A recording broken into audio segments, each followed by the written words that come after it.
الهند دائما ما بتروج للثقافه بتاعتها. جينا قبل كده في احتفال الشاعر طاغور، والنهارده في احتفال المهرجان.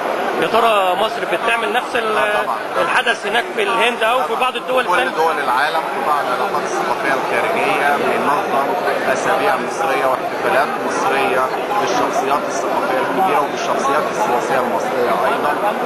هذا العام بالنسبه لنا في مصر هو عام نجيب محفوظ في الاحتفال بمئويته، وبننفذ احتفالات من خلال مجموعتنا الثقافيه والاكاديميه المصريه في روما في مختلف انحاء العالم لهذه المناسبه. وايضا وزاره الثقافه المصريه قبل الاحتفال معاه ارسلت اللجان الوطنيه لليونسكو في العالم كله للمشاركه معنا في الاحتفال. فكره الاحتفال بالشخصيات المصريه في العالم والترويج للثقافه المصريه في العالم موجوده وجزء اساسي من سياسه وزاره الثقافه.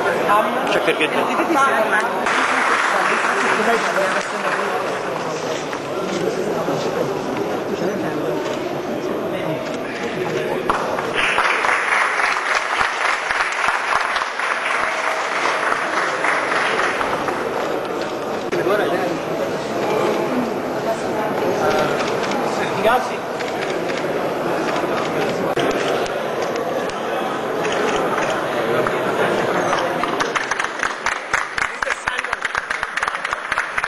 سعادة النائب السابق لرئيس الوزراء دكتور يحيى جمال، سعادة السفير محمد هيغاسي مستشار رئيس الوزراء المصري، سعادة السفير طارق غنيم، والسعادة الوكيل الأول الوزارة الثقافة المصرية للعلاقات الثقافية الخارجية السيد حسام نصار، سعادة الأمين العام المجلس الأعلى للثقافة دكتور شاكر عبد الحميد، أصحاب السعادة السفراء، السيدات والسادة، مساء الخير. إنني نلتقي اليوم للاحتفال باليوم العالمي الخامس للا عنف. لقد قامت الجمعية العامة للأمم المتحدة في العام 2007 بتبني قرار للإعلان عن اليوم العالمي للا عنف، وتم اختيار يوم 2 أكتوبر وهو يوم الميلاد غاندي ليكون هو اليوم العالمي للا عنف. وهذا يعكس للاحترام العالمي للمهاتما غاندي وفلسفته، ويهدف هذا اليوم إلى نشر رسالة للا عنف في جميع أنحاء العالم. إن المجلس الأعلى للثقافة هو مركز التقاء هام للفلاسفة والمفكرين، وقد حضرت وشاركت في العديد من الفعاليات الثقافية الهامة في هذا المجلس، ولذلك فإنه أنسب مكان للاحتفال باليوم العالمي للا عنف من خلال الإجازات الستار عن التمثال النصفي للمهاتما غاندي في هذا المكان العريق. شكرا. لقد كان أول من طرح فكرة وضع هذا التمثال النصفي لغاندي في القاهرة هو سعادة السفير محمد هيغاسي، وأنا أشكركم.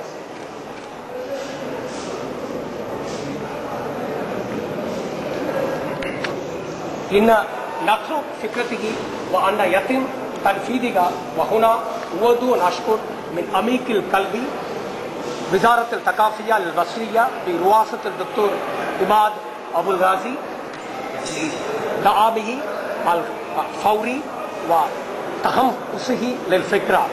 جمال نائب رئيس الوزراء السابق، سعادة سفير الهند، أصحاب السعادة السفراء، الزملاء الأعزاء، السيدات والسادة، اليوم مناسبة عظيمة ومهمة بالنسبة لنا في وزارة الثقافة في مصر أن نحتفل مع سفارة الهند بإزاحة الستار عن تمثال الزعيم الهندي العظيم المهاتما غاندي، الذي أصبح زعيما للإنسانية كلها بأفكاره ومبادئه التي دعت إلى المقاومة من خلال اللاعنف.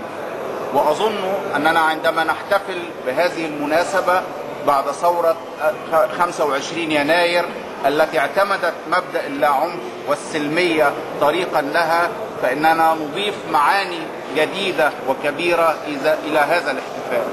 المهاتما غاندي عرفته مصر منذ سنوات طويلة وكتب عنه أبرز أدبائها وشعرائها وكتابها منذ عشرينيات القرن الماضي. كتب عنه أحمد شوقي كما قال سعادة السفير، وكتب عنه العقاد كما كان يقول لي منذ لحظات أستاذنا الدكتور يحيى الجمل، وظل غاندي حاضرا في الذاكرة المصرية، فكتب عنه شاعر العامية والثورة المصرية أحمد فؤاد نجم قصيدة بعنوان ساتياجراها. غاندي كان ملهما لكثير من المصريين كما كان ملهما لشعوب العالم التي ارتضت أن تقاوم بالطريق السلمي عتو الاستعمار وجبروته، وتقاوم أيضا الحكام المستبدين بالمقاومة السلمية والعصيان المدني. إن القيم التي حملها غاندي وكانت رسالته للإنسانية قيم ما زلنا نحتاج إليها اليوم أكثر مما كنا نحتاج إليها قبل ذلك في عصر غاندي نفسه.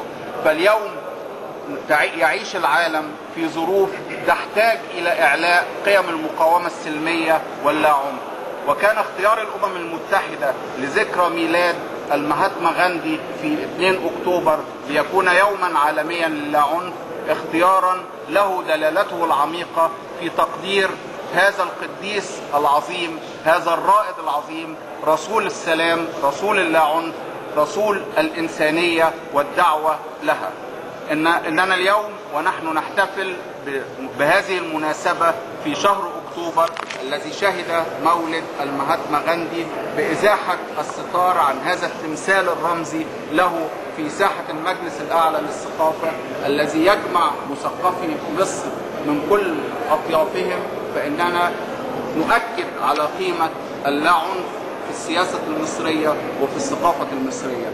وهذا الاحتفال هو الاحتفال الثاني في هذا العام بشخصية هندية كبيرة، فمنذ أسابيع قليلة كنا نحتفل بالذكرى 150 لشاعر الهند العظيم طاغور، والذي ربطته أيضا بمصر علاقات وطيدة ممتدة.